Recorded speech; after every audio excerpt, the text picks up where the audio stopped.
नमस्कार, आप देख रहे हैं आवाज न्यूज। मैं हूं वीना सिंह और आइए अब नजर डालते हैं आज की प्रमुख खबरों पर। सरगुजा जिले में कोरोना का प्रभाव कम होता दिख रहा है, लेकिन कोरोना संक्रमण की वजह से रोजाना बढ़ रहा मौत का आंकड़ा डराने वाला है। मेडिकल कॉलेज अस्पताल में भर्ती कोरोना संक्रमित एक 16 वर्षीय किशोर की इलाज के दौरान मौत हो गई। किशोर की मौत के एक दिन पहले पिता ने भी दुनिया को अलविदा कह दिया था।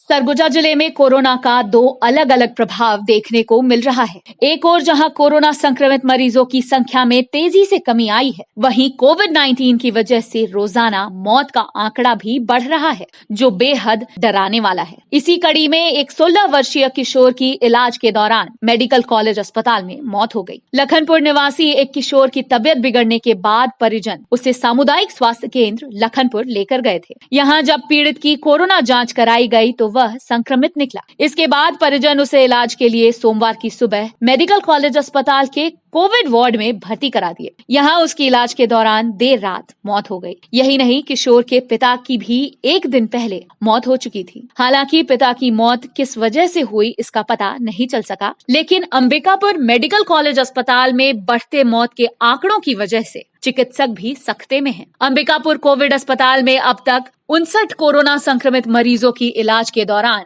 मौत हो चुकी है। बढ़ते मौत के आंकड़ों की वजह से चिकित्सकों की चुनौतियां भी दिनों दिन बढ़ती जा रही हैं। सेंट्रल जेल अंबिकापुर से एक राहत भरी खबर है। जेल अधीक्षक राजेंद्र गायकवाड़ ने जानकारी दी है कि सेंट्रल जेल अंबिकापुर कोरोना मुक्त हो चुका है। सरगुजा जिले में जब सितंबर के महीने में कोरोना महामारी पीक पर था, इस दौरान कोरोना वायरस की एंट्री सेंट्रल जेल अंबिकापुर में भी हो चुकी थी। जेल में बंद जब कैदियों की जांच कराई गई तो एक ही दिन में 67 बंदी कोरोना से संक्रमित पाए गए थे। इतनी तादाद में कैदियों के संक्रमित मिलने के बाद जेल प्रबंधन की मुश्किलें बढ़ गई थी। इसके बाद कोरोना संक्रमित कैदियों को एक अलग व्यवस्था के तहत जेल के अंदर ही रखकर उपचार किया गया और सभी कैदी कोरोना से जंग जीतकर स्वस्थ हो गए। वहीं हालिया दिनों में देखा गया कि कोरोना से संक्रमित मरीजों की संख्या में काफी तेजी से कमी आई है। इसका बड़े पैमाने पर सेंट्रल जेल अंबिकापुर में भी असर देखने को मिला है। जेल अधीक्षक के मुताबिक सेंट्रल जेल अंबिकापुर कोरोना मुक्त हो चुका है। उनका कहना है, जेल में नए कैदियों के प्रवेश से पहले कोरोना जांच की जाती है ताकि बाहर से आने वाले मुलजिमों की वजह से जेल में कहीं फिर से कोरोना की एंट्री न हो जाए। इसके अलावा कोरोना के खतरे को देखते हुए बंदियों को 2-2 मास्क जेल प्रबंधन ने उपलब्ध कराया है। साथ ही समय समय पर जेल परिसर और बैरकों को सैनिटाइज भी किया जा रहा है। सितंबर के महीने में जो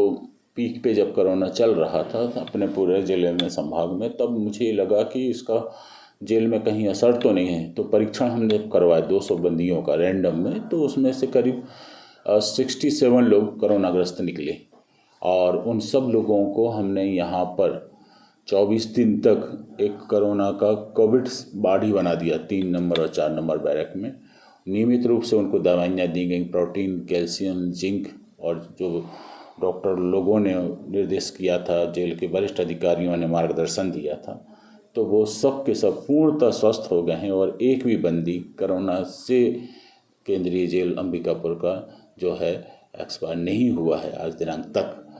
और अभी एक भी बंदी अंदर जेल में कोरोनाग्रस्त नहीं है, सब सामान्य है। अब नए बंदी जो कोरोनाग्रस्त आते, जैसे फरार हुआ है, तो उसको हम जेल के अंदर प्रवेश दे के उसको मेडिकल कॉलेज भेज दिए थे और मेडिकल कॉलेज में ही वो फरार हुआ। आमतौर पर रात के दौरान पुलिस की गश्त को लेकर कई सवाल उठते हैं। क्या पुलिस की पेट्रोलिंग टीम रात के दौरान गश्त करती है या नहीं? शायद इसी वजह से अपराधियों के हौसले बुलंद हैं और शहर में अपराध बढ़ रहा है। इन सवालों का जवाब गांधीनगर थाने में पदस्थ चीता स्क्वाड के जवानों ने दिया है। अंबिकापुर गांधीनगर थाना के चीता स्क्वाड में पदस्थ आरक्षक उमाशंकर साहू और नगर सैनिक अनिल साहू बीती रात पेट्रोलिंग कर रहे थे। जब वे चीता वाहन से रिंग रोड शिवधारी कॉलोनी के सामने से गुजर रहे थे, तभी उनकी नजर 2 संदिग्ध व्यक्तियों पर पड़ी, जो रात के अंधेरे में बाइक को बिना स्टार्ट किए अपने साथ ले जा रहे थे। इसके बाद पुलिस के जवानों ने पूछताछ किया तो संदिग्ध व्यक्तियों ने कहा कि बाइक स्टार्ट नहीं हो रही, जिस वजह से वे बाइक को पैदल खींचते ले जा रहे हैं। लेकिन चीता स्क्वाड के जवानों को मामला संदिग्ध लगा। इसके बाद वे दोनों व्यक्तियों को थाने लेकर आ गए। जब पुलिस ने कड़ाई से पूछताछ की तो पता चला कि बाइक चोरी की है और दोनों व्यक्ति एक पुलिसकर्मी की बाइक चुराकर अपने साथ ले जा रहे थे। पुलिसिया पूछताछ में आरोपियों की शिनाख्त विजय रजक और निर्भय कुमार झा के रूप में हुई है। गांधीनगर पुलिस ने दोनों आरोपियों के खिलाफ अपराध दर्ज कर उन्हें न्यायिक रिमांड पर भेज दिया है। बीती रात को थाना के आरक्षक उमा शंकर साहू और सैनिक अनिल साहू चीता मोबाइल में गश्त में थे। दो संदिग्ध लड़कों को एक मोटरसाइकिल लुढ़काते हुए ले जाते मिले। उनसे पूछताछ करने पर उनके द्वारा सही जवाब नहीं दिया गया, जो उनको थाना लेकर आए। थाना में कड़ाई से पूछताछ करने पर बताया कि चोरी करके ले जा रहे हैं। सुबह प्रार्थी के आने पर FIR दर्ज कर दोनों आरोपी विजय रजक और निर्भय कुमार झा को न्यायिक रिमांड पर जेल भेजा गया है। सूरजपुर जिले के पचीरा में टोल प्लाजा का जमकर विरोध हो रहा है। स्थानीय लोगों की मांग है कि उन्हें टैक्स से बाहर रखा जाए।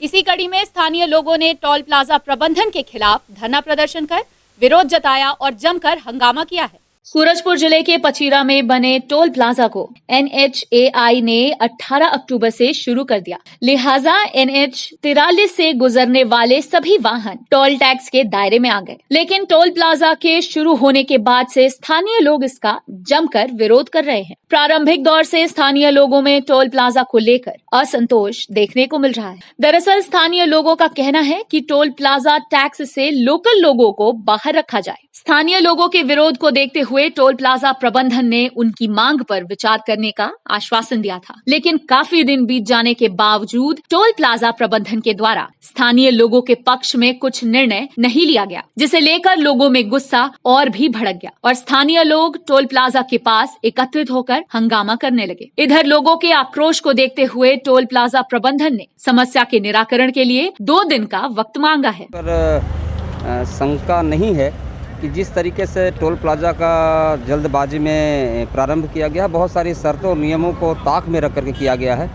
और ये सत्य है कि जो स्थानीय लोग हैं, जो 5 या 6 किलोमीटर के रेडियस में रहते हैं, उनको कम से कम एकदम मुफ्त होना चाहिए। उनको कई बार आना जाना पड़ता है। कई व्यवसायिक हैं, कई वकील हैं, कई बाजार करने वाले, हाट बाजार करने वाले लोग हैं। उनकी गाड़ियाँ तुरंत आना तुरंत जाना, उनके घर में पारिवारिक कारण की वजह से आना जाना पड़ता है।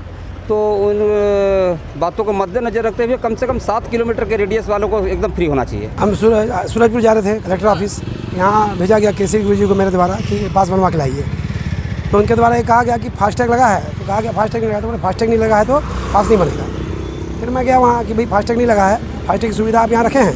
तो मैंने नहीं रखे हैं, तो मतलब फास्टैग की सुविधा रखिए या फिर जाने दीजिए। तो बोलते नहीं, पास नहीं बनेगा, फास्टैग नहीं लगाया जाएगा। उसके बाद फिर मैंने यहाँ सबको संपर्क किया, सबसे अब बुलाया। सबकी परेशानियाँ थी, सब बात करते थे कि यहाँ जाती हो रही है, लोकल स्तर में जो छूट दिया जाना चाहिए वो छूट नहीं दे रहे हैं, पास नहीं बना रहे हैं। शुरू से ये दिक्कत यहाँ दी जा रही है। इसीलिए आज हमने सब मिल के यहाँ पे एक आंदोलन टाइप का स्थिति निर्मित किया कि सबका सुना जाए। ये लोकल को लेकर विवाद था कि यहाँ सभी गाड़ियों को जो है फ्री किया जाए, बट अपने पास जो NHAI के थ्रू जो भी गाइडलाइंस है हम उसका पूरा फॉलो कर रहे हैं। उसमें जो भी छूट का प्रावधान है वो सब हम दे रहे हैं। लोकल का जो पास बन रहा है वो भी बना रहे हैं। फ्री नहीं, उसमें स्पष्ट लिखा गया है कि उसमें 275 का जो स्थानीय रहवासी हैं, जिनके निजी वाहन हैं, उनको 275 रुपये का पास इशू किया जाएगा। वो हम कर रहे हैं। हाँ, फास्टैग के लिए भी विवाद है, तो इनसे सबको बताया जा रहा है कि फास्टैग लगा लीजिए। जो भी NHAI की या सेंट्रल गवर्नमेंट की जो भी फ़ायदे होंगे वो फास्टैग के थ्रू ही मिलेगा सब। खबरों का सिलसिला जारी रहेगा। लौटने एक छोटे से ब्रेक के बाद।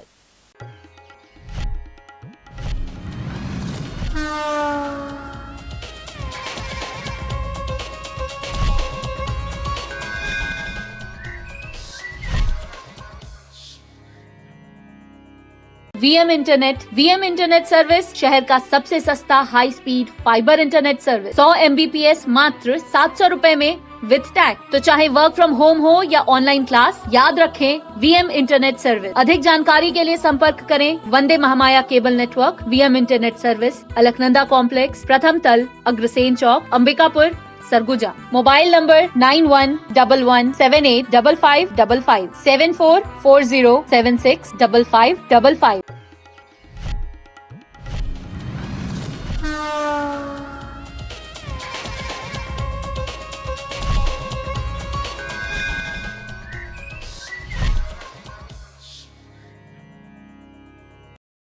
ब्रेक के बाद आपका स्वागत है। आइए बढ़ते हैं अगली खबर की ओर। नेता प्रतिपक्ष धर्मलाल कौशिक आज अंबिकापुर के दौरे पर हैं। सर्किट हाउस में आयोजित प्रेस वार्ता के दौरान उन्होंने प्रदेश सरकार पर जमकर निशाना साधा। कांग्रेस सरकार की धान खरीदी नीतियों पर सवाल उठाते हुए कई गंभीर आरोप लगाए। वहीं नेता प्रतिपक्ष ने कोरोना नियंत्रण को लेकर सरकार पर निशाना साधते हुए कहा कि कांग्रेस में अंतःकलह की वजह से प्रदेश में कोरोना संक्रमित मरीजों का आंकड़ा बढ़ा है और सरकार इसे रोकने में नाकाम साबित हुई है। किसान को तब नजर आएगा जब उसमें लिखा हुआ है, कॉलम बना हुआ है कि अन्य फसल, जहां लिखा हुआ है कि धान के जगह में अन्य फसल लिख दिए हैं, जब वो बेचने जाएंगे तो उनकी खरीदी नहीं होगी। दूसरी बात, हमारे यहाँ के किसान करते हैं 30 कुंटल 35 कुंटल का उत्पादन, ये खरीदती है 15 कुंटल, और 15 कुंटल में भी जो रकबा की कटौती कर रही है, ये किसानों के साथ में सरासर अन्याय है। जय वीरू की जोड़ी का आप दोनों का इंटरव्यू लेंगे, 1 मिनट के अंतर में आपको पता लग जाएगा। जितने कोविड में फ्लॉप ये सरकार हुई है, कोई भी सरकार फ्लॉप नहीं हुई है। बड़े बड़े प्रदेश को कोविड में इन्होंने पीछे छोड़ दिया है, और उसका कारण है अंतरकला, कि एक जब बात करते हैं तो दूसरा उसको मानने को तैयार नहीं है, और प्रमाणित है। ये मैंने जो आरोप लगाए हैं वो प्रमाणित है। मेरे साथ कोई भी कांग्रेसी मंत्री चलना चाहे तो मैं उनको लेकर के उनके परिवार से मिला सकता हूँ। ये प्रदेश के लिए दुर्भाग्य है, और जिस प्रकार से कांग्रेस की ये जो शैली है, ये उसका परिणाम है। इस प्रकार की जो द्रवित घटना है, हृदय को द्रवित करने वाले, दुख देने वाले, इसकी पुनरावृत्ति प्रदेश में ना हो, ऐसी व्यवस्था सरकार को करने। छत्तीसगढ़ में धान खरीदी की शुरुआत नहीं हुई है। सरकार ने 1 दिसंबर से धान खरीदी करने का फैसला लिया है, लेकिन इससे पहले धान को लेकर राजनीति गरमाने लगी है। भारतीय जनता पार्टी के शीर्ष नेता धान खरीदी केंद्रों में पहुंचकर जायजा लेना शुरू कर चुके हैं।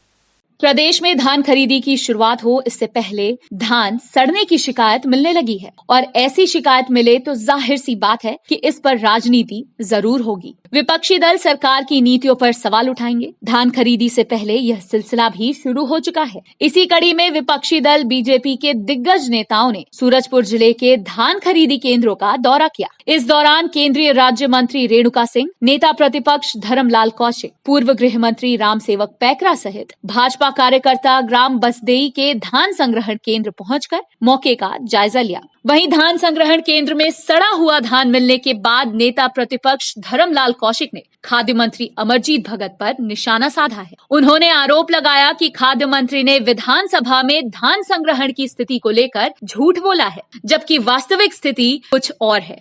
संग्रहण केंद्रों में हजारों टन धान बर्बाद हो चुका है। संग्रहण केंद्रों पे धान अभी भी पड़ा हुआ है, धान का उठाव नहीं हुआ है, और लगभग धान अब जो बचे हुए हैं उसमें आधे से ज़्यादा धान सड़ने की स्थिति में है, सड़ गए हैं, और राइस मिलर भी उसको उठाने की स्थिति में नहीं है। उसकी छटनी करा रहे हैं, लेकिन अंदाज़ा ये है कि आधे से ज़्यादा धान उसके ख़राब हो गए हैं पानी बरसात के कारण में। केवल 1 महीना यहाँ पर धान का उठाव हुआ, उसके बाद में सीधा 6 महीना तक डंपिंग पड़ा रहा। जून लगने के बाद में फिर उठाव के लिए आदेश दिया गया। ये केवल एक आपके सूरजपुर का मामला है, आप पूरे प्रदेश में स्थिति आप देख सकते हैं। और राज्य सरकार ने जानबूझकर कस्टम मिलिंग नहीं कराए हैं। उसके पीछे जो भी उनका कारण होगा, सीधा समझ में आ रहा है कि कोई ना कोई उसके पीछे में बड़े कारण हैं कि जिसके कारण धान को डंपिंग रखा गया। अब जो प्रदेश में एक तरफ आर्थिक बदहाली की स्थिति है और दूसरे तरफ यहाँ पर अन्नदाता का अपमान हो रहा है, अन्न का अपमान हो रहा है। धान खरीदी के लिए सरकार बहाना बना रही है। कोचिए को सीधा सीधा इसका लाभ मिलेगा, और कोचिए के संरक्षण के लिए नवंबर में जानबूझकर खरीदी नहीं हो रही है, ये खरीदी दिसंबर में जानबूझ करके कर रहे हैं ताकि छोटे किसान सब धान बाजार में औने पौने दाम में बेच सके। ये सरकार की नीयत है।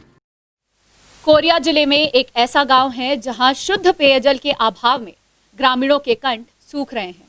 ग्रामीण झरिया का दूषित पानी पीने को मजबूर हैं। इसका असर ग्रामीणों की सेहत पर भी पड़ रहा है।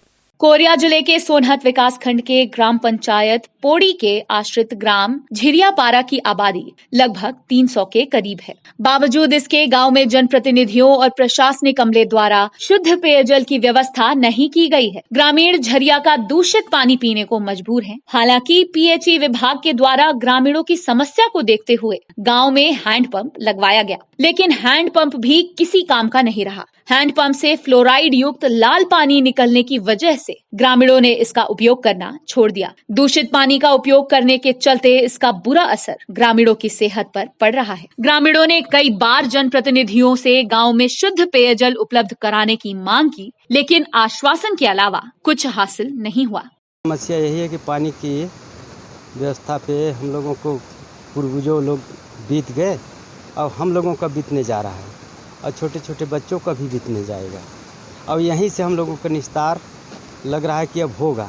हम लोगों को पानी का सुविधा कुछ नहीं है और आज तक नहीं दिए हैं, ना हो सकता है। हम लोग तो आशा छोड़ दिए हैं कि अब नहीं मिलेगा। इतने 40-47 से हम लोगों का बाबा दादा यहीं मर गए, जी गए और हम लोगों को यहीं बसा करके गए।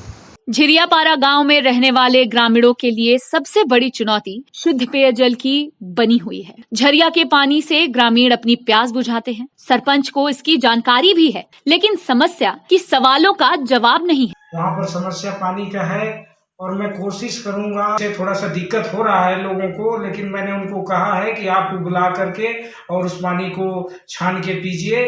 और मैं जो झरिया का रहा बात, तो झरिया का पानी का मैं वहाँ पर एक कंक्रीट के माध्यम से उस पानी को डाइवर्सन करके उनको शुद्ध पेयजल देने का प्रयास कर रहा हूँ।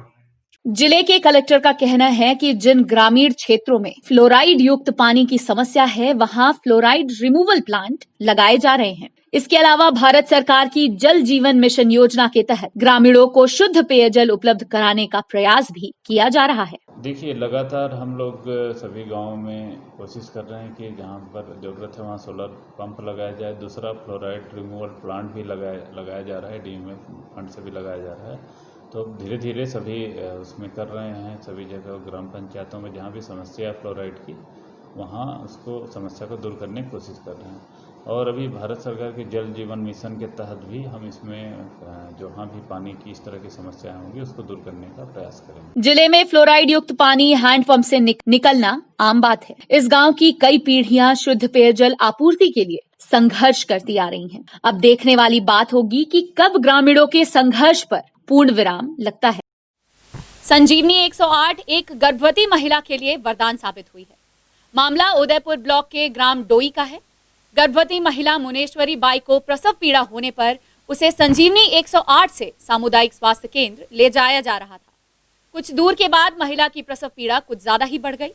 महिला की प्रसव पीड़ा को देख 108 के ईएमटी कृष्णा श्रीवास द्वारा पायलट कृष्ण कुमार से बात कर एम्बुलेंस को सड़क किनारे खड़ा कर दिया गया। वहीं मितानिन के सहयोग से ईएमटी की उपस्थिति में गर्भवती महिला का सुरक्षित प्रसव कराया गया। इसके बाद महिला और बच्चे को उदयपुर सामुदायिक स्वास्थ्य केंद्र में भर्ती कराया गया। बता दें आपको कि मां और बच्चा दोनों स्वस्थ हैं। हर वर्ष की तरह इस बार भी शहर के कला केंद्र मैदान में राष्ट्रीय आर्ट एंड क्राफ्ट, हैंडलूम व हैंडीक्राफ्ट की प्रदर्शनी लगाई गई है। इस प्रदर्शनी में विभिन्न राज्यों से प्रसिद्ध शॉल, साड़ी सहित हाथ से बनाए कपड़े व जूट के बैग एक ही छत के नीचे उपलब्ध हैं। कोरोना संक्रमण को देखते हुए मेला प्रबंधन द्वारा सुरक्षा के मद्देनजर विशेष इंतजाम किए गए हैं। साथ ही सामाजिक दूरी के साथ लोग मेले में पहुंचकर लुत्फ उठा रहे हैं।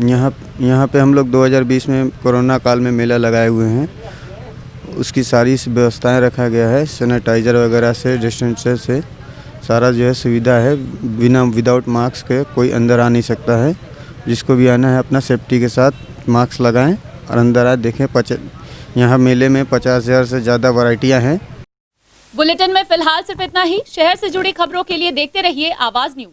इस न्यूज के स्पॉन्सर हैं वीएम इंटरनेट, अलकनंदा कॉम्प्लेक्स, प्रथम तल, Agrasen Chowk, Ambikapur, Surguja, Chhattisgarh. VM internet service शहर का सबसे सस्ता high speed fibre internet service. 100 MBPS मात्र 700 रुपए में विद टैग। तो चाहे वर्क फ्रॉम होम हो या ऑनलाइन क्लास, याद रखें VM इंटरनेट सर्विस। अधिक जानकारी के लिए संपर्क करें Vande Mahamaya cable network, VM internet service, Alaknanda complex, प्रथम तल, अग्रसेन चौक, अंबिकापुर, सरगुजा। Mobile number 9111785555 7440765555।